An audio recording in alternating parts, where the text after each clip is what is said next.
युद्ध है, लड़ाई है समाज की। उसमें अंतिम लड़ाई जो जीती जाएगी वो साइंस और टेक्नोलॉजी के माध्यम से जीती जाएगी। वैक्सीन से जीती जाएगी कि किसी को कोरोना पकड़ ही ना सके। दवाइयों से जीती जाएगी कि पकड़ भी ले तो भाग जाएगा। इतनी बीमारियां होती हैं, लेकिन कारगर दवाई होती है तो हमें फिक्र भी नहीं होता कि वो बीमारी हो जाए। और इसी तरह से हम टाइम पे उसका डायग्नोसिस करेंगे तो हमें हेड स्टार्ट मिलता है। हम वायरस को जल्दी इलाज की तरफ लेके जा पाते हैं। साइंस एंड टेक्नोलॉजी एक फाइनल फ्रंटियर है इस लड़ाई में, और हमें बहुत गर्व होगा। हम सब जानते हैं कि हमारे देश का जो साइंस एंड टेक्नोलॉजी का बेस है, हमारी फार्मा इंडस्ट्री है। हमारा इंडस्ट्री साइंस एंड टेक्नोलॉजी का वाइडर इंडस्ट्री है, फार्मा के भी अलावा। ये दोनों डायमेंशंस बहुत ही स्ट्रांग है। हमारी इंस्टीट्यूशंस साइंस की, टेक्नोलॉजी की, हमारे IITs, हमारे इंडियन इंस्टीट्यूट्स ऑफ साइंस, हमारे नाइपर्स, हमारे आइसर्स, हमारे all India institute of medical sciences, PGI, CSIR institutions, DST institution, DRDO institutions, agriculture institution, space, atomic energy. हमारा इतना बेस इस देश ने लिमिटेड रिसोर्सेज के बावजूद भी पैदा किया है। और बहुत खुशी से कहना चाहूंगा कि वो सारा तंत्र इस लड़ाई में लगा हुआ है। DBT, डिपार्टमेंट ऑफ बायोटेक्नोलॉजी, में कहना भूल गया, लेकिन वो तो बिल्कुल ही फोरफ्रंट पे हम उनकी आज सुनेंगे चर्चा। सारा तंत्र जुड़ गया है। Indian council of medical research, DBT forefront पे है। हमारी इंस्टीट्यूशंस, हमारी इंडस्ट्री फोरफ्रंट पे है। और ये जो इतनी व्यवस्था बनी है वो पूरी जुड़ के इस लड़ाई में हमारे देश को कोरोना से बचाने के लिए और कोरोना को दूर करने के लिए पूरी तरह से सम्मिलित है। भारत की फार्मा इंडस्ट्री को फार्मेसी ऑफ द वर्ल्ड कहा जाता है। हमारी दवाइयां से ही बहुत सारी बीमारियों का इलाज, चाहे वो HIV की बात है, चाहे TB की बात है, चाहे वैक्सीन्स की बात है जो बच्चों को लगते हैं, बहुत बहुत मात्रा में ये हमारे देश के ही बने हुए वैक्सीन्स और दवाइयाँ सारे विश्व में जाती हैं और सारे विश्व में जानें बचाती हैं, स्वास्थ्य प्रदान करती हैं। और सारा विश्व आज देख रहा है कि दवाइयाँ जब बने, नई बने, पुरानी दवाइयों को रीपर्पस करके हम इस्तेमाल करें और वैक्सीन बने, तो ये एक पक्की बात है कि उसका बहुत सारा मैन्युफैक्चरिंग, डोमिनेंट मैन्युफैक्चरिंग हमारे देश में होगा। लेकिन उसके साथ साथ हम रिसर्च और R&D, रिसर्च एंड डेवलपमेंट करते हुए, अपनी इंस्टीट्यूशंस को, अपनी इंडस्ट्री को साथ लेते हुए, अपनी council, Indian council of medical research, DBT, DST, other institutions को लेते हुए, ऑर्गेनाइजेशंस को लेते हुए नई इजादें भी हम करने में लगे हुए हैं। और आज हम इसी कहानी को, इसी अचीवमेंट को, इसी जर्नी को अच्छी तरह से सुनेंगे।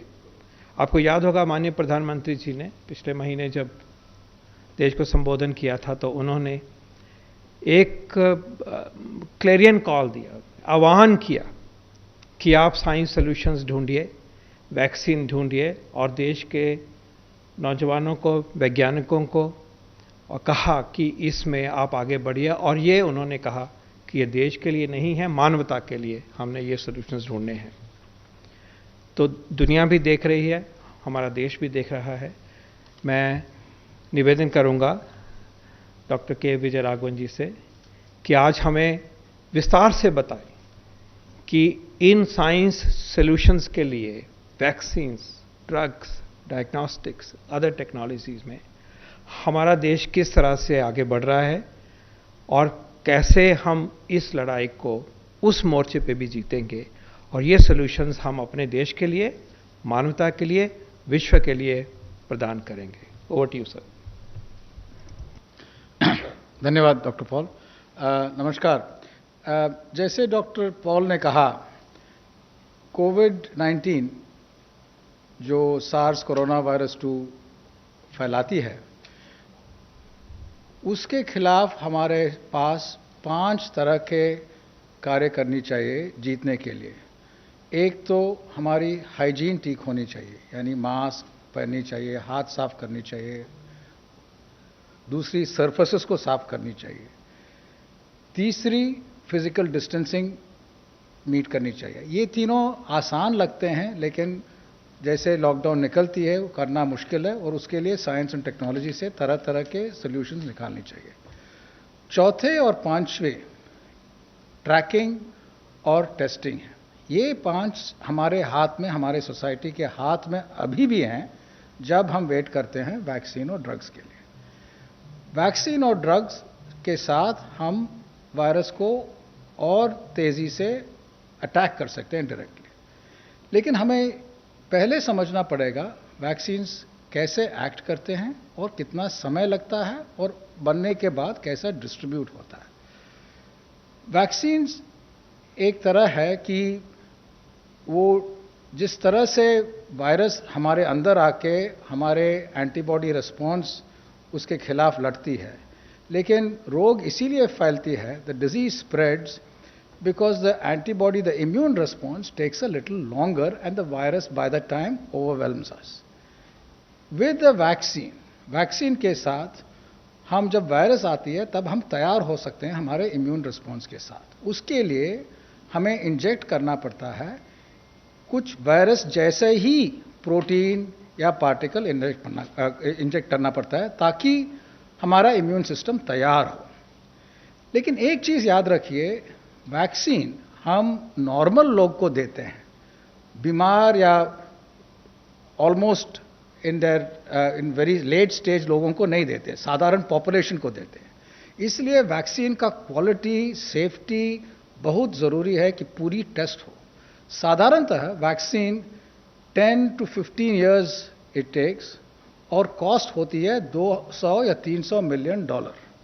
अब हमारी कोशिश है कि जो 10 साल लगती है उसको 1 साल में करना चाहते हैं। अगर 1 साल में करना चाहते हैं तब हमें पैरेलल प्रोसेसिंग करनी पड़ेगी। Instead of working on one vaccine and seeing whether it works over a 10-year period and investing on that, we have to invest on 100 vaccines. The world is investing on more than 100 vaccines at the same time. Simultaneously, we have to go fast on the regulatory process without compromising quality. And we have to have manufacturing capabilities expanded while not compromising on our standard immunization program. And then we have to have distribution systems ready even after all this is done. This, instead of costing now $200 to $300 million, will cost you $2 to $3 billion. ये दुनिया अभी कर रही है, और जैसे doctor Paul ने बताया, हमारी वैक्सीन मैन्युफैक्चरिंग दुनिया में इट इज टॉप क्लास। हर बच्चा दुनिया में जिसको 3 वैक्सीन मिलती है स्टैंडर्ड इम्यूनाइजेशन में, उसमें से 2 हिंदुस्तान में बनती है। So Indian manufacturing is very, very good. Similarly for generics, which we'll come to later, for drugs, India is one of the world's largest generics provider. So that is in terms of a manufacturing capability.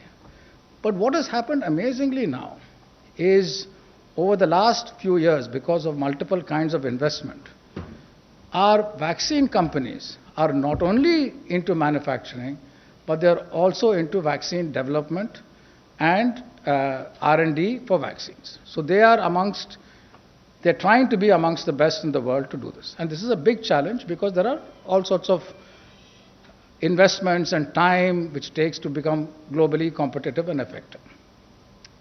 Similarly, our startups have got into vaccine development in a big way, and many of our academics have got into vaccine development in a big way.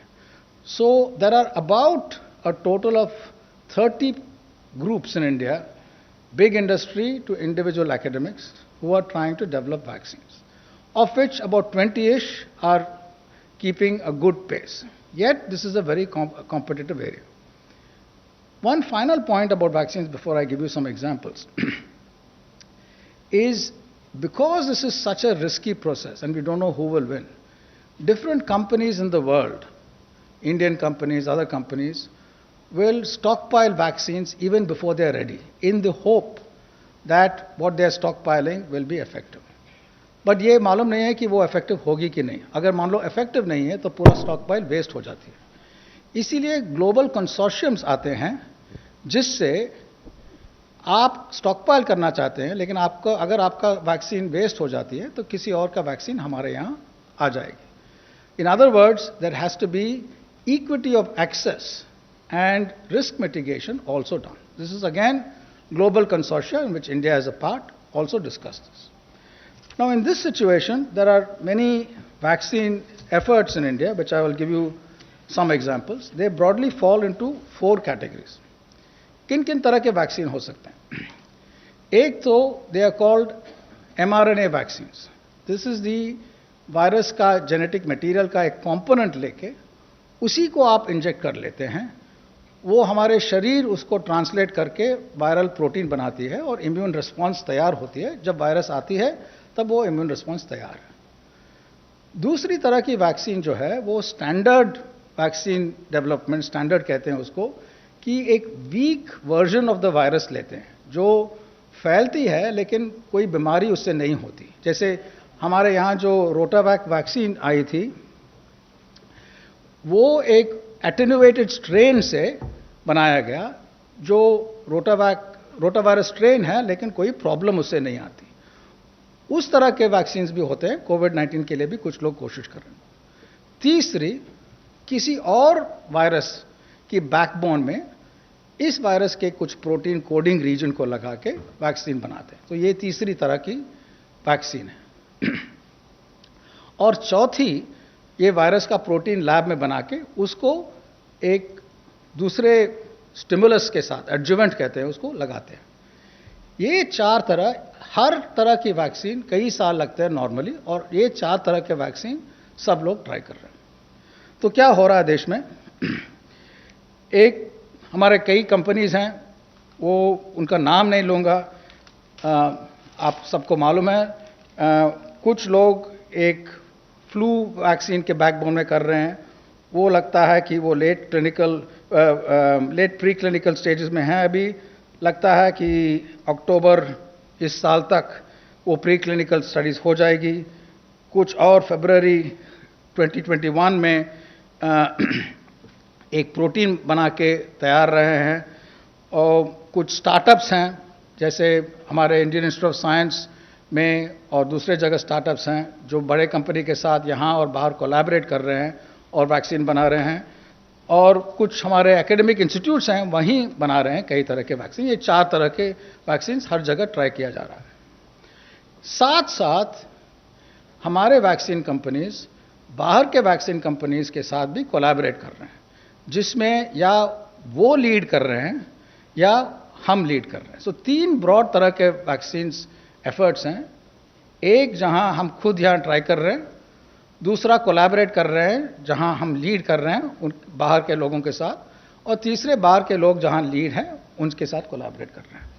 और जहां भी vaccine बनती है manufacturing के लिए partnership करने के लिए वो भी उम्मीद करें. तो ये हुई वैक्सीन डेवलपमेंट के बाद. एक और चीज मैं बताना चाहता हूं कि when a vaccine is made, it is not like a switch which will be available to everyone on day one. This disease is such unusual compared to other vaccine preventable diseases where people from the youngest to the oldest will need a vaccine, and people in every kind of country in the world will need a vaccine. This is not a rich country's disease or a poor country's disease, it's everyone's disease. So the logistics of making the vaccine accessible to everyone is a big challenge, and that is also being discussed now. Who are the first people who should get it in the front lines? Who are the most vulnerable?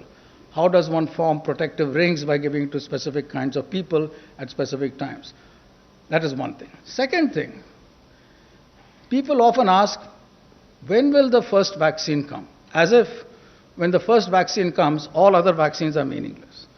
Remember that the first vaccine is the first vaccine to be ready. It will be a vaccine, it will be for 1 dose or 2 doses or 3 doses. Then there will be another vaccine which will be better in some context. There will be a third vaccine which will be better in some other context. This is such a huge pandemic that there is no meaning to say coming first or coming second. There is enough room for all players who are developing vaccines, so there is room for people who are going reasonably fast, there's room for those who are going slow and steady, and those who are coming a little later will learn from others and deliver. So this is very, very important to keep in mind. Now let us go to the next topic, which is about drugs. Just as vaccines can prevent the disease because our immune system attacks it as the virus enters us, drugs have a different kind of positive effect. It has a positive effect similarly, but a different kind. It attacks the virus chemically after it is entered. Now, this is a very big challenge. It is a big challenge because the virus principally uses our machinery to replicate. There is not too much which is unique only to the virus. So a drug which is designed to attack the virus, if it is not done in a manner which attacks only the unique part, will attack our body parts also and will have huge side effects. But designing a drug which attacks only the virus is a very big challenge. Second challenge with drugs is the following. The virus comes into a cell, one virus particle can divide and result in thousands of particles in a cell. The result of this is that if you have a drug, you have to attack the virus early. Otherwise, the dose required to kill those thousands is too much in multiple cells, and you can't do that.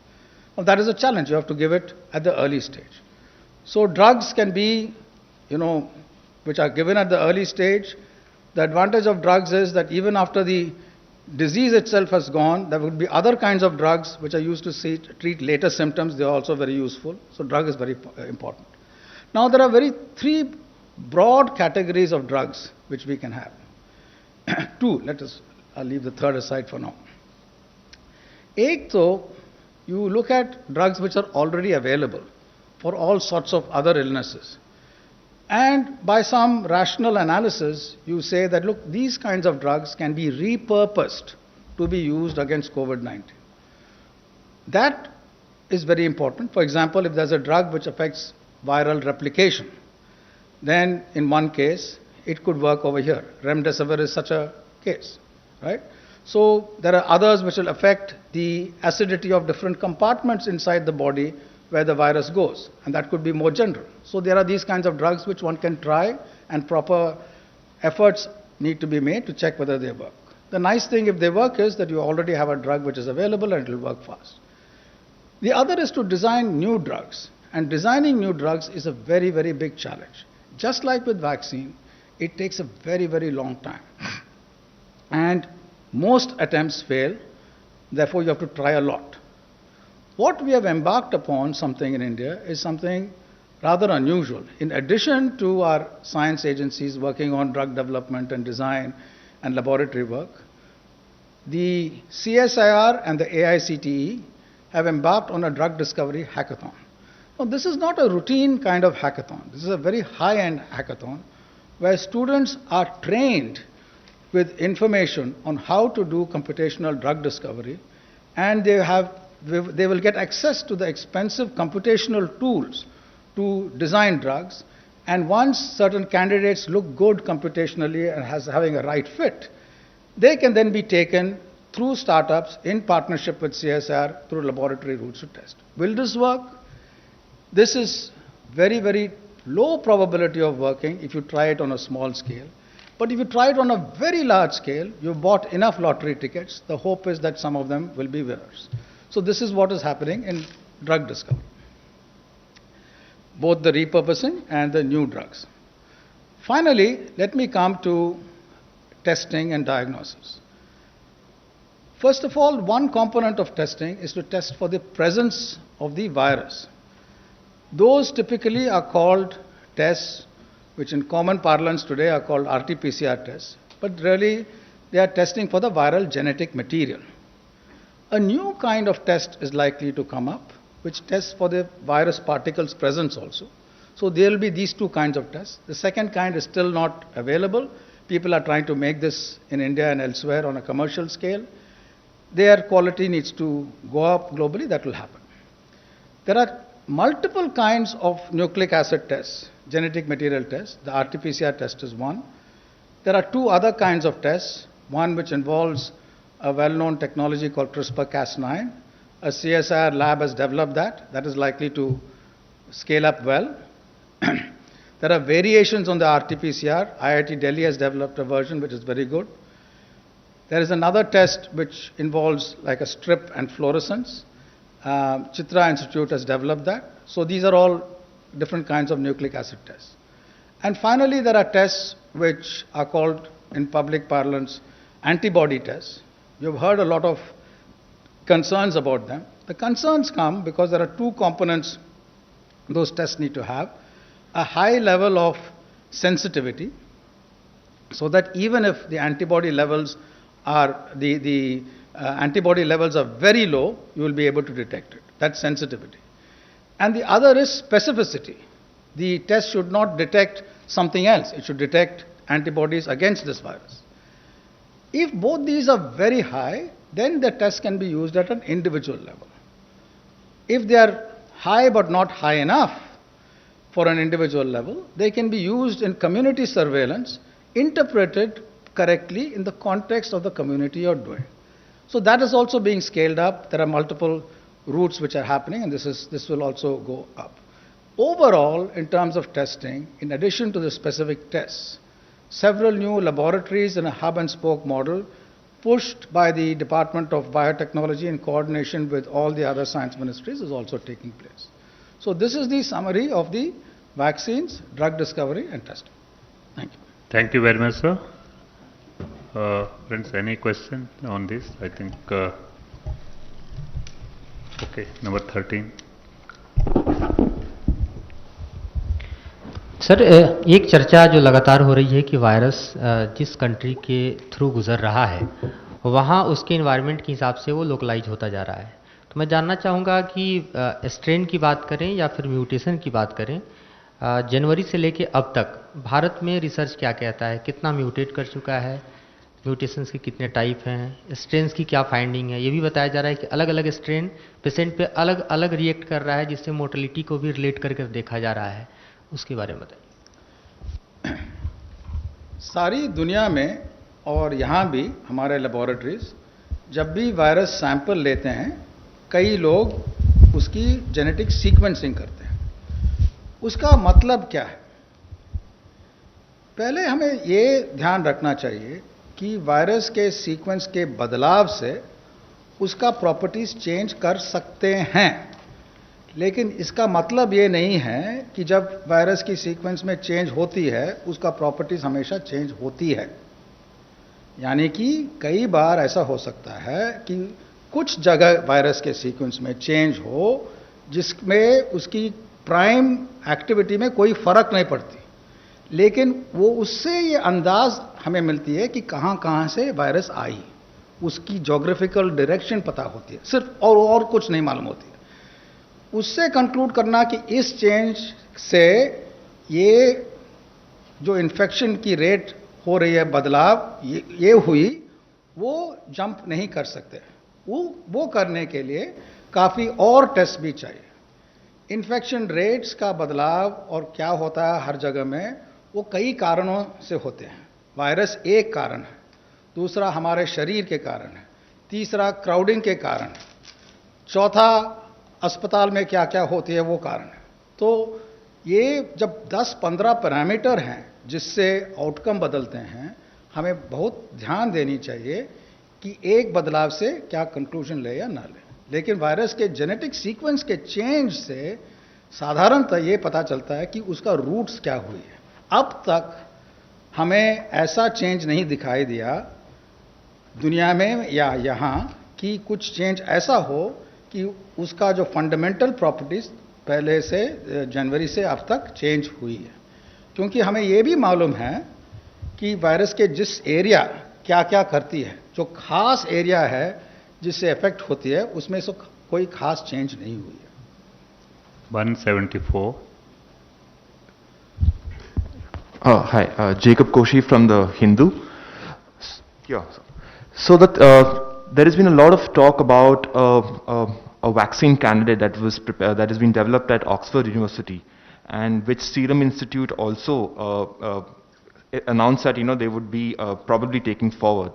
But initial studies show that even though they are testing it out in human volunteers, when it was tested on monkeys, it turned out that it did not really prevent the spread of the virus among the monkeys, but it prevented it from pneumonia. I mean, more serious manifestations of the disease.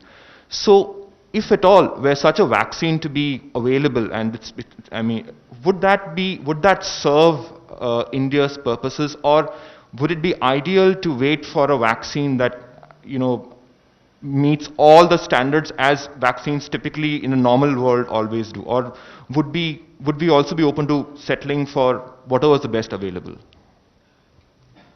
In vaccine development, we always settle for the best available when a first vaccine comes. And research labs and companies never stop developing a better vaccine. So it is always puzzling to many people. We already have a vaccine for measles or rubella or rotavirus. Why are companies doing more and more? Because they want to move the efficacy from 55% to 59%. They want to move the cost from 100 rupees to 60 rupees. They want to remove a cold chain. Similarly, these kinds of vaccines we don't know yet. Typically in animal trials, one of the principal reasons of animal trials was to get answers which you can guess about what happens in humans.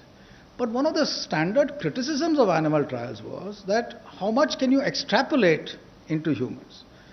In terms of toxicity, for example, you can extrapolate in very many contexts. In terms of immunogenicity, a little likely, but there are some caveats. In terms of disease responses, right, to jump to a conclusion, it depends on who you are. In one perspective, it's the glass half empty. In another perspective, it's the glass half full. So this is a big issue because we really don't know how primate studies will go on. But remember, the whole point which you're doing here is this would be a matter of concern if this were the only vaccine attempt being taken. But this is one amongst many. So let's see what happens. Too early to say. 154. Sir, पूरे देश से लोग वापस जा रहे हैं अपने गांवों की तरफ, इधर वापस जा रहे हैं. क्या कोई ऐसा डाटा भी कलेक्ट हो पाया है कि रूरल एरियाज में क्या स्थिति है? I think the question should be specific. This is on the research side and science side. अगर आप हेल्थ वाला या होम मिनिस्ट्री वाला इशू करेंगे तो we will be diverting. Let us focus on this science and technology and research side. ठीक. Okay, 16 Neelu. Sir, आपने एक बताया कि यूनिक आइडिया लिया ड्रग डेवलपमेंट के लिए और बहुत सारे स्टार्टअप्स को, साइंटिस्ट को, इंस्टीट्यूशंस को एक साथ जोड़ दिया, उसके लिए प्लेटफॉर्म बनाया और अलग अलग सब लोग मिलके एक साथ डेवलप कर रहे हैं. 2 महीने लगभग हो गया, आपने ही खुद इसमें इनिशिएटिव लिया था और 2 महीने हो गए. कहाँ तक हम पहुँचे? कुछ डेवलपमेंट कुछ अच्छा लग रहा है कि जिसमें हम अभी ट्रायल पे जाए, ह्यूमन ट्रायल पे या एनिमल ट्रायल पे कहीं पे जा सके हम? जरूर. इसका जवाब देने के लिए, समझने के लिए एक चीज़ हमें ध्यान रखना पड़ेगा कि क्या क्या कंपोनेंट्स हैं जो वैक्सीन डेवलपमेंट में आती है. एक तो आपके लेबोरेटरी ऐसी होनी चाहिए जहां आप वायरस के जेनेटिक सीक्वेंस को लेके किसी और ऑर्गेनिज्म या मान लीजिए यीस्ट पे, बेकर्स यीस्ट में डाल सकते हैं ताकि वो वायरल प्रोटीन बहुत ज़्यादा बनाए.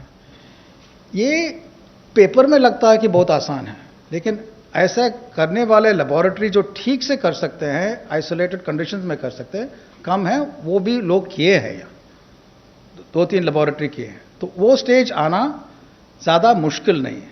वैक्सीन डेवलपमेंट में हर स्टेज जब आगे जाते हैं मुश्किलता ज़्यादा बढ़ती है. इसके बाद आपको अगर आगे जाना है तो किसी कंपनी के साथ पार्टनर करके कंपोनेंट्स वैक्सीन में ऐसे बदलाव ले आना, वो प्रोटीन में ऐसा चेंज लगाना है कि आप टेस्ट कर सकते हैं एनिमल में.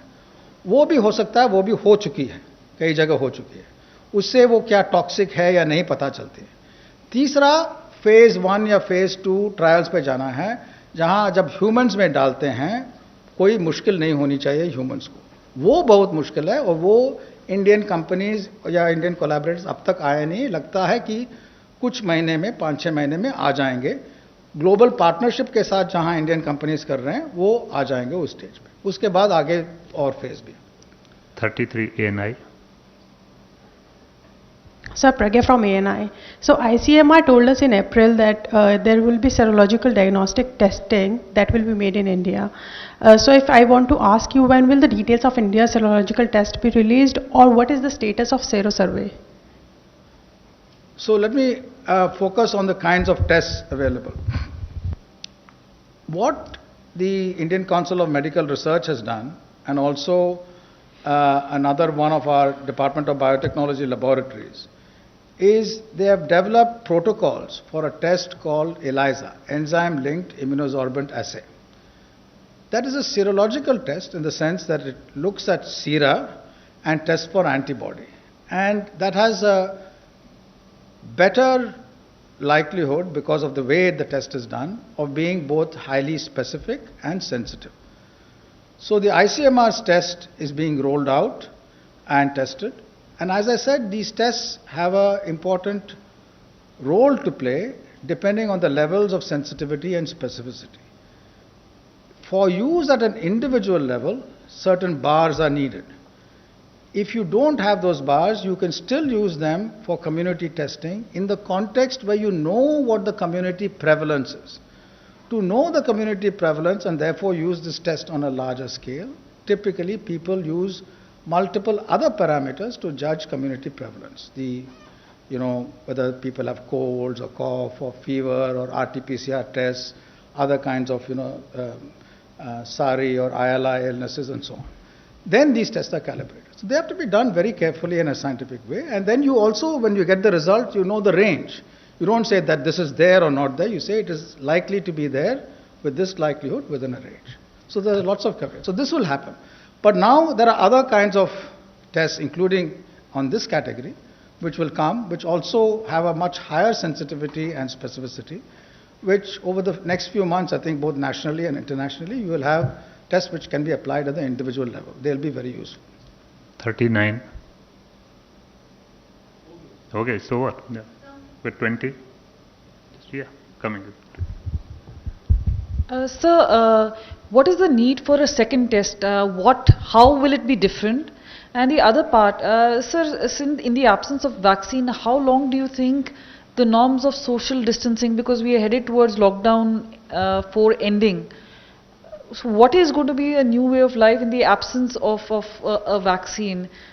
I didn't understand your question about this need for a second test. What do you mean by second test? Sir, you said there's a second test in the offing. Of which kind? Of the... Oh, no, okay. Basically, there are two broad kinds of tests. There's one test which tests for the presence of the virus. That tells you whether the virus is there in your body. Typically, after some time, you get symptoms, the viral presence goes away, and the body's immune response is what you detect. So there are these two categories of tests. They tell you two very different things. One tells you whether you have the virus, other tells you your body's response to the disease, even after the disease is gone. The latter is very useful because it tells you the prevalence in a community, in a population, whether there's immunity.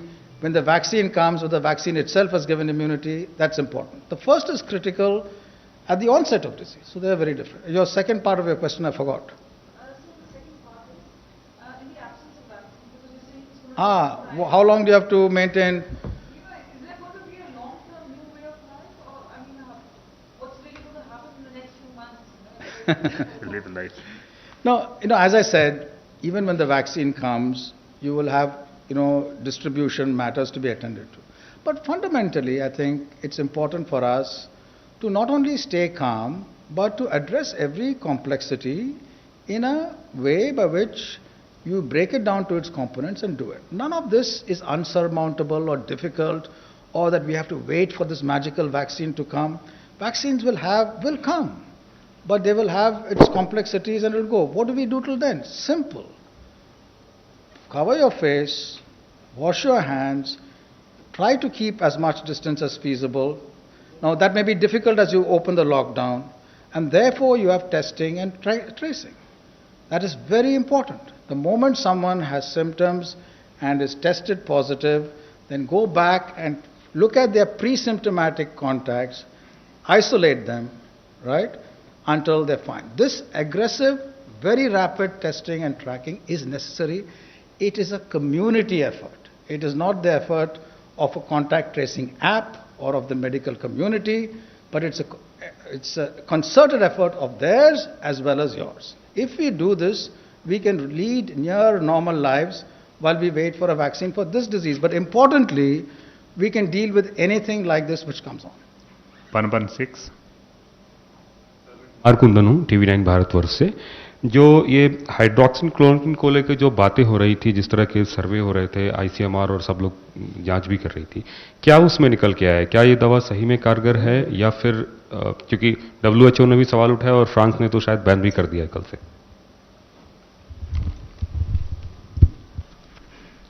Hydroxychloroquine Covid में जो इस्तेमाल हो रही है, उसके ऊपर दुनिया में काफ़ी काम है। सिर्फ WHO का मेन ट्रायल जो है सॉलिडारिटी, जिसकी चर्चा हुई है, वही एक नहीं ट्रायल है। बहुत सारे देश अपने तरीके से हाइड्रोक्सीक्लोरोक्विन को देख रहे हैं और अपने देश में भी इस पे काम हो रहा है।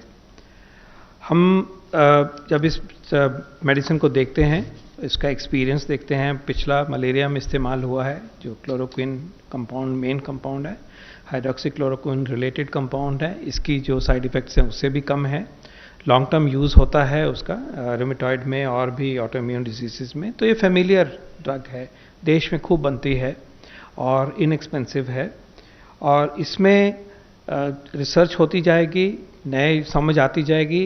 कोरोना वायरस एक नया वायरस है, पहले था ही नहीं 6 महीने पहले, तो सीख रहे हैं। ये तो पहला पार्ट है। लेकिन दूसरा है, जब भी हमने इस ड्रग को ध्यान से देखा है, अपने साइंटिस्ट से उसके बारे में बातचीत करी है, और जो इसके बारे में मालूम है कि किस तरह से ये सेल के अंदर जाके पीएच को बढ़ा देता है, एल्कलाइन कर देता है, वायरस की एंट्री को रोकता है, ये नॉलेज वेल नोन है। टिश्यू कल्चर्स में इसका इफेक्ट जो है वो वेल नोन है और इसकी प्लॉसिबिलिटी इतनी स्ट्रांग है। और जो भी एक्सपीरियंस अभी तक मिला है, जो कि ICMR ने थोड़े दिन पहले कोलेट किया था, हमारा ये मानना है कि इस समय जो इसके बारे में गाइडलाइंस बताई गई हैं कि हम हेल्थ केयर वर्कर्स को, फ्रंटलाइन वर्कर्स को हम मानते हैं कि दिया जा सकता है। थोड़े प्रिकॉशन की बात है, थोड़े जो जिनको कोई कोमॉर्बिडिटी है उसको केयरफुल रहना है। विद ऑल दो स्पेसिफिक्स जो गाइडलाइन में लिखे गए हैं, हम समझते हैं कि उसके benefits outweigh the risk if any. लेकिन इसके बारे में जैसे जैसे और ज्ञान आएगा आगे बढ़ते जाएंगे। पर इस स्टेज पे हम मानते हैं कि जितना साइंटिफिक कम्युनिटी ने आपको रेकमेंड करके गाइडलाइन प्रोवाइड की गई हैं, उसको हम अप्रोप्रिएट मानते हैं और हम चाहेंगे कि आप इसको इस्तेमाल करिए, जैसे कि लगभग सारे डॉक्टर और नर्सेज और हमारे स्वास्थ्यकर्मी इसको इस्तेमाल कर रहे हैं। बाकी आगे रिजल्ट आएंगे, आगे बढ़ेंगे, और हम इसको ट्रीटमेंट में भी हमारे प्रोटोकॉल में है, क्लिनिकल प्रोटोकॉल में किसको इस्तेमाल करना है। हैव फेथ कि अभी के नॉलेज के हिसाब से जो हम कर रहे हैं बिल्कुल जिम्मेवारी से कर रहे हैं। 175. So Sneha from CNN News 18. My first question is to Dr. Paul, second to Professor Vijayaraghavan. Dr. Paul, to you first. Because of the tweaking of the discharge policy right now, patients with no clinical symptoms are going home, and if they have mild symptoms, they don't even have to undergo a second test. Is that pushing up our recovery rate? And my second question to Professor Vijayaraghavan has got to do with how big a challenge is testing asymptomatic patients, given the fact that the RT-PCR test doesn't pick symptoms, and if obviously they don't have symptoms, then they do go undiagnosed. Isn't that correct? The RT-PCR tests for the presence of the virus's genetic material. The test is agnostic to whether you have symptoms or not. It is possible that at late stage of the disease, either in asymptomatic people when there is no symptoms at all after a long time, or in symptomatic people when the disease goes down, that you don't have the presence of the virus. But whether you're asymptomatic or not, if the virus is there, the RT-PCR test will pick it up with a great likelihood. दूसरा जो सवाल आपने किया है वो उसका उत्तर जो है वो साफ है. अभी तक हम उससे इन गाइडलाइंस के आने से पहले डिस्चार्ज कर रहे थे थोड़ी देर के बाद, और कुछ कंडीशनैलिटीज़ थी कि एक टेस्ट करेंगे नेगेटिव आएगा वगैरह. तो इस स्टेज पे आप कर रहे थे, लेकिन ये भी याद रहे कि ये पेशेंट ठीक हो चुका था और सिर्फ इंतज़ार कर रहा था एक तरह से देखा जाए. और जब ये सामने आया डेटा से कि हमारे पेशेंट टाइमली रिकवर हो रहे हैं, और ये भी डेटा सामने आया कि वायरस नेगेटिव जल्दी हो जाता है, और अगर बाई चांस पॉजिटिव भी हो तो वो इनएक्टिवेटेड वायरस होता है शायद, तो कॉन्फिडेंस आया साइंटिफिक कम्युनिटी में क्लिनिशियंस के, और डेटा को देखने के बाद इसको कहा गया कि आपको इतनी दूर तक नहीं, देर तक नहीं, यहाँ पे आप डिस्चार्ज कर सकते हो. माइल्ड के इसको थोड़ा जल्दी, मॉडरेट को यहाँ पे, और सिवियर जो होगा उसको बाद में. तो नेचुरली जो अब हमारे डिस्चार्जेस हुए हैं वो इसके बाद एक्सेलरेट हुए हैं, और वो उस मैथ्स में दिख रहे होंगे. लेकिन ये भी याद रहे कि इसके पहले बहुत सारे ये लोग रिकवर हो चुके थे, हम उनको काउंट नहीं कर रहे थे क्योंकि वो डिस्चार्ज नहीं हुए. तो दोनों तरह से देखें तो ये इसी तरह से ये सिचुएशन इमर्ज हुई है. But all this is good and positive, because confidence मिला है कि कम देर तक रखने के बावजूद भी घर भेज सकते हैं पेशेंट को सेफली. और दूसरा, हमें बेड्स वेकेट होंगे टाइमली, ये भी अच्छा हुआ है. रिकवरी रेट में रिफ्लेक्ट हुआ है, तो वो भी एक सच्चाई सामने आई है. Last question 158. So my question is for Mr. Paul. Sir, as head of the medical management committee, so how would you look at and how would you advise the government on how to go forward as far as the lockdown is concerned? Would you be looking at a absolute dip in terms of the total number of cases as far as COVID is concerned? What would be the parameters that you would be looking at? And secondly, even as we are seeing migration take place, the number of cases are rising rapidly in the receiving states. So what is the mechanism for ramping up testing and treatment facilities in those states which will be receiving tens of thousands, if not lakhs of migrants who could potentially be carriers, and many believe are carriers of COVID? जो आपका second सवाल है वो उसकी चर्चा अलग forum में होनी चाहिए, और हो भी रही है यहाँ पे बार बार. लेकिन पहले सवाल का मैं जवाब देना ये चाहूँगा आपको कि जो भी हमारी रिस्ट्रिक्शंस की डिसीजन मेकिंग होती है, उसके पहले सबसे पहले ये आता है कि हमारा गोल है कि बीमारी पैंडेमिक कंट्रोल में रहे, डेथ्स कंट्रोल में रहे एक तरफ, और हम अपनी लाइफ को कितना नॉर्मल एक्टिविटीज़ को, सोशल एक्टिविटीज़ को हम ला सकते हैं. तो पहली बात है कि ये इन दो चीज़ों का बैलेंस है, और इस बैलेंस को फाइन ट्यून करने में बहुत सारे एस्पेक्ट्स हैं. उसमें पैंडेमिक का जो एस्पेक्ट है वो एक एस्पेक्ट है. लेकिन हैविंग सेड दैट, इस तरफ जब हम देख रहे हैं तो ये देखना है हमें कि हमारे जो पैंडेमिक का साइज इतना ही हो कि हमारे ट्रीटमेंट करने की व्यवस्था के नीचे रहे. हमारे ट्रीटमेंट करने की जितनी हमें ज़रूरत पड़ेगी, हॉस्पिटल बेड्स की बात है, सर्विसेज की बात है, डॉक्टर्स की बात है जितना, तो हम एपिडेमिक को उसके बाहर जाना को नहीं दे सकते, क्योंकि उसके बाहर जब जाएगा तो बैड आउटकम्स होंगे. तो जो मेन कंसिडरेशन आप कहेंगे अगर इस फ्रंट पे, वो ये रहेगी कि क्या सिचुएशन हमारे काबू में है, और इसका जो फैलाव है इतना है कि उसको कंटेन किया जा सकता है, और उसको साथ लेते हुए कितनी नॉर्मल लाइफ को हम कलेक्टिवली मिलके हम उसको ना समझ सकते हैं. और ये सब चर्चा जो है सेक्टर वाइज भी होती है और प्रदेश सरकारों के साथ भी होती है. तो कॉम्प्लेक्स है, लेकिन इसी सोच से हम आगे बढ़ेंगे. सर, मैं रिक्वेस्ट करूंगा आपसे थोड़ा समराइज करना चाहिए. सर, धन्यवाद. आज हमने चर्चा करी है जो हमारे रिसर्च, साइंस, टेक्नोलॉजी, और मैं सबसे पहले धन्यवाद करूंगा डॉक्टर विजय राघवन जी का, हमारे प्रिंसिपल साइंटिफिक एडवाइज़र हैं, कि आपने बड़े अच्छे तरीके से सारी जो पूरी लैंडस्केप है उसको हमें अच्छी तरह से समझाया. दो तीन बातें ऐड करूंगा और समाप्त करूंगा कुछ ही मिनटों में. सबसे पहले मैं ये कहना चाहूँगा कि इस परिप्रेक्ष्य में जो हमारा रेगुलेटरी सिस्टम होता है उसकी बहुत बड़ी भूमिका होती है.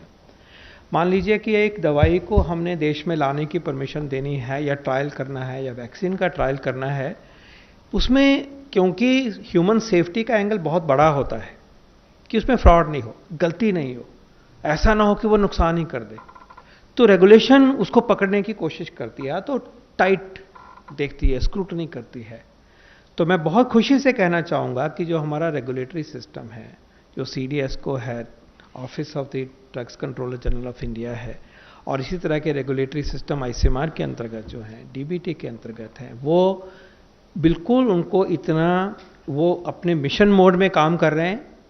ये जो क्लियरेंसेस हैं, सारे पैरामीटर्स को देखभाल करते हुए भी, बिना सेफ्टी के और मेथडोलॉजी का कॉम्प्रोमाइज करते हुए भी, मिशन मोड में दिन रात काम कर करके 24 घंटे में, 48 घंटे में परमिशन दी जा रही हैं और फैसिलिटेट किया जाए। परमिशन देना तो एक एस्पेक्ट है, उसके अलावा मदद करी जा रही है कि खुल के हर तरीके से जो हम मदद कर सकते हैं, चाहे वो इंडस्ट्री है, चाहे वो साइंटिस्ट है, चाहे कोई एंटरप्रेन्योर है, चाहे कोई स्टार्टअप है। तो एक ये भी रिकॉर्ड में लाने के लिए मैं रिक्वेस्ट करूंगा, आज आपके सामने खुशी से कहूंगा कि एक सिस्टम ऐसा बनाया गया है कि जो बिल्कुल तेजी से काम करता है, और वो सर के ऑफिस में वो कोऑर्डिनेशन है और हर चीज़ का जवाब देते हैं। कुछ टेक्नोलॉजीज़ की हमने आज बात नहीं करी है, हम अपने तरीके से अपने वेंटिलेटर्स भी बना रहे हैं, हम नई PPE बना रहे हैं, कुछ डिसइंफेक्शन की चीज़ें भी आ रही हैं, और भी वो एक डायमेंशन है, लेकिन आज हमने ये फोकस रखा है। सीरो एपिडेमियोलॉजी का एक सवाल था, वो ICMR 69 जिलों में कर रहा है। उसके रिजल्ट, हमें उम्मीद है कि हम अगले हफ्ते उन रिजल्ट्स को साझा करेंगे, और उससे जो सीख मिलेगी उसमें साइंस को भी मदद होगी और हमारी पूरी स्ट्रेटजी को भी मदद होगी, और जो सवाल आप पूछ रहे हैं कि कैसे आगे बढ़ा जाए, उसमें भी हमें मदद होगी। ये खुशी की बात है। अगर मैं समराइज करूं कि हमने आज क्या सुना, राइट, तो सबसे पहले मोटे तौर पे कह सकता हूं कि जो डायग्नोसिस है, किट्स की बात करी जा रही है, तो मैंने सीखा है आज कि लगभग 20 कंपनीज ने हिंदुस्तान की लगभग 20 कंपनीज ने डायग्नोस्टिक किट देश को प्रदान किए हैं, और जब हमारी ज़रूरत पूरी हो जाएगी तो दुनिया को देंगे। और मुझे खुशी है कहने में कि हम 500,000 इंडिजिनस किट्स, 5 लाख हिंदुस्तानी किट्स, एम आई राइट, जुलाई के महीने तक रोज 5 लाख की कैपेसिटी हिंदुस्तान की इंडस्ट्री की इन 20 लगभग कंपनीज, और इससे भी ज़्यादा जो और जुड़ जाएंगी, हम दे पाएंगे। तो ये एक पहली अचीवमेंट है। दवाई के फ्रंट पे मेरे नॉलेज में है कि हम बहुत सारी मेडिसिन्स को ट्राई कर रहे हैं, उनको मैं आज नाम लेना चाहूँगा सर आपके समक्ष। फेविपिरावीर एक दवाई है, वो जो बाकी एंटीवायरल ड्रग्स होती हैं वो सारे VIR के नाम से जुड़ी होती हैं। एक ओरल मेडिसिन है, इसको एक बिल्कुल ट्रायल में चली हुई है। एक हिंदुस्तान का एक प्रोडक्ट है, प्लांट से बना है, फाइटो फार्मास्यूटिकल कहते हैं, ये CSIR की लेबॉरेटरी से और DBT लेबॉरेटरी से आगे बढ़ा है। इसका ट्रायल ACQH कहते हैं, इसका नाम जो अभी है, उसका ट्रायल चला हुआ है। These are all Indian trials.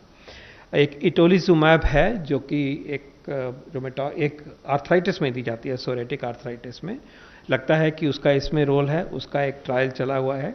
BCG vaccine जो है वो अगर हमने बचपन में लिया होगा, अगर हम दोबारा ले तो हमारी बॉडी जो है उसका एक इम्यून सिस्टम अपने आप से ऊपर आ जाता है, टाइट हो जाता है, रिस्पॉन्ड करता है, और वो फाइट करता है जनरल सब चीज़ों के लिए, और कोविड को भी फाइट करता है, ये ऐसे लगता है। इसका ट्रायल हिंदुस्तान में चला हुआ है। माइकोबैक्टीरियम W है, वो भी एक रिलेटेड कंपाउंड है, वो भी इसी तरह से जैकअप करता है इम्यूनिटी को, उसका ट्रायल PGI में है और इंस्टीट्यूशंस में है। कन्वेलेसेंट प्लाज्मा का ट्रायल ICMR ने अपने देखरेख में करवा रहे हैं। इसी तरह से एक दवाई अर्बिडोल की तरफ नज़र है CSIR की। इसी तरह से आपको मालूम है कि देश हाइड्रोक्सीक्लोरोक्विन पे भी लगा हो, जैसे मैंने अभी कहा, और रेमडेसिविर पे भी नज़र है, सॉलिडेटरी ट्रायल के भीतर भी और उसके बाहर भी। तो कहना चाहूँगा कि ये रियल ड्रग मॉलिक्यूल्स जो हैं वो हमारा देश इनको टेस्ट कर रहा है और अग्रणी श्रेणी में है इनको टेस्ट करते हुए, और पूरे rules, regulation, science, safety, ethics, उन सब से मिला के इसको किया जा रहा है। और वैक्सीन में मेरी सर समरी जो मैंने आपसे सुना, वो समरी ये है कि अगर हम इंडस्ट्री की बात करें तो कम से कम 8 वैक्सीन कैंडिडेट्स के ऊपर काम हो रहा है, जिनमें से 4 रिलेटिवली आगे हैं। ये बहुत बड़ी बात है और ये बनेंगे यहाँ पे। और अगर हम उन वैक्सीन कैंडिडेट्स की बात करें जो हमारे साइंस नेशनल साइंस लेबॉरेटरीज बना रही हैं हमारे देश की, चाहे आईसीएमआर की लेबॉरेटरीज हैं, डीबीटी की हैं, सीएसआईआर की हैं, तो वो सर मुझे पता है लगा है कि 6 कैंडिडेट्स हैं हमारे पास और उनमें से 2-3 हमें बहुत उम्मीद है और ये हम चाहेंगे कि वो कम्पीट करें, देखें कौन सबसे अच्छा है। तो ये बड़ा काम जो है वो हो रहा है। लास्ट में मैं सबसे पहले 2 पॉइंट ये कहना चाहूँगा कि इसी प्रेस कॉन्फ्रेंस के माध्यम से हमारे देश के वैज्ञानिक हैं, स्टार्टअप हैं, इंडस्ट्री है, एकेडमिक इंस्टीट्यूशंस हैं, जिनके पास भी क्लिनिशियंस हैं, इस डायमेंशन में रिसर्च एंड डेवलपमेंट कोविड के लिए करने के लिए आइडिया भी है, वो प्लीज़ नीति आयोग को लिखें या प्रिंसिपल साइंटिफिक एडवाइजर साहब के ऑफिस में लिखें। हमें पहुंचना चाहते हैं उस तरफ, आपके आइडिया को पूरी गंभीरता से लेके उसकी पूरी मदद करने के लिए कोशिश करेंगे। ये व्यवस्था बनी हुई है और उसमें हम आपके साथ जुड़ेंगे। और हैकाथॉन की जो बात करी है सोचा जाए तो वो भी उसका एक हिस्सा है कि आइडियाज़ को इकट्ठा करें, हिंदुस्तानी आइडियाज़ को इकट्ठे करें, हिंदुस्तानी सॉल्यूशंस बने। और इसके लिए मैं इनवाइट करूंगा कि हमारे वैज्ञानिक, स्टार्टअप, इंडस्ट्री, एकेडमिक्स सब आगे आएँ। दूसरा, आप मीडिया ने बहुत बड़ी भागीदारी निभाई है देश में जन आंदोलन बनाने में, देश में अवेयरनेस बढ़ाने में, बिहेवियर चेंज लाने में। तो उसी तरह से मैं कहूँगा कि जो देश के वैज्ञानिक हैं और देश की जो वैज्ञानिक उपलब्धियाँ हैं, कोविड की भी और कोविड के बाहर की भी, आप उनको प्लीज़ सराहना करिए, उनका फोकस में लाइए, उनको भी हीरो बनाइए। ये बहुत आगे तक जाएगा। जैसे मैंने कहा, जब ऐसी मुसीबत आती है तो साइंस के सॉल्यूशंस आज की शताब्दी में काम आएंगे और पिछली शताब्दी में भी, उससे पहले भी उन्होंने ही मानवता को बचाया है। तो आप प्लीज़ उसको सेलिब्रेट करिए और आपको सैल्यूट करता हूं कि जो आपने बिहेवियर चेंज देश में लाने में जो योगदान दिया है, बहुत बहुत बड़ी बात है ये। लास्ट में अब हम धन्यवाद करेंगे 3 बारी। सबसे पहले मैं धन्यवाद देना चाहूँगा जो हमारे साइंटिस्ट हैं जो जूझ रहे हैं। और मैं आपको एश्योर कर दूं कि ये जो काम किए जा रहे हैं, चाहे ड्रग है, चाहे डायग्नोस्टिक है, बहुत मेहनत का, बहुत प्रिसाइज, बहुत सेफ्टी से काम किया जाता है। वायरस के साथ आप डील कर रहे होते हो, बहुत प्रिसीजन से काम होता है, बेस्ट प्रैक्टिसेस होती हैं। तो हम अपने जो वैज्ञानिक हैं सर, उनको हम धन्यवाद देना चाहेंगे। दूसरे हम धन्यवाद देना चाहेंगे जो हमारी इंडस्ट्री रिसर्च भी कर रही है और आगे भी संभव करेगी कि स्टॉक पाइलिंग हो, करोड़ों डोजें बनेंगी दवाइयों की और वैक्सीन्स की, उसकी तैयारी में जो लगी है एकजुट होकर अपने रिसोर्सेज के साथ, अपने जोश के साथ, उनका हम धन्यवाद करेंगे। और तीसरा धन्यवाद हम अपनी जो साइंस इंस्टीट्यूशंस हैं, मैं चाहूँगा कि आपकी तरफ से मैं उनका धन्यवाद करता हूँ। Indian council of medical research, department of health research का, डिपार्टमेंट ऑफ बायोटेक्नोलॉजी डीबीटी का, department of science and technology DST का, department of research and development जो हमारी डीआरडीओ है, डिफेंस रिसर्च की, सीएसआईआर का, डिपार्टमेंट ऑफ एटॉमिक एनर्जी भी जुड़े हुए हैं। आपको खुशी होगी कि सारा जहाँ भी साइंस लोकेटेड है वो सब इस लड़ाई में है, उनका धन्यवाद करूँगा। डिपार्टमेंट ऑफ आयुष का धन्यवाद करूँगा। और जो हमारी एकेडमिक इंस्टीट्यूशंस हैं, साइंस इंस्टीट्यूशंस हैं, क्लिनिकल इंस्टीट्यूशंस हैं, पेशेंट वहाँ हैं, और जो हमारे रिसर्च कम्युनिटी में रिसर्च करेंगे जब ये वैक्सीन वहाँ जाएगा, मैं उनको सैल्यूट भी करता हूँ और धन्यवाद भी करता हूँ। Thank you so much. जय हिंद। धन्यवाद sir. Thank you very much friends.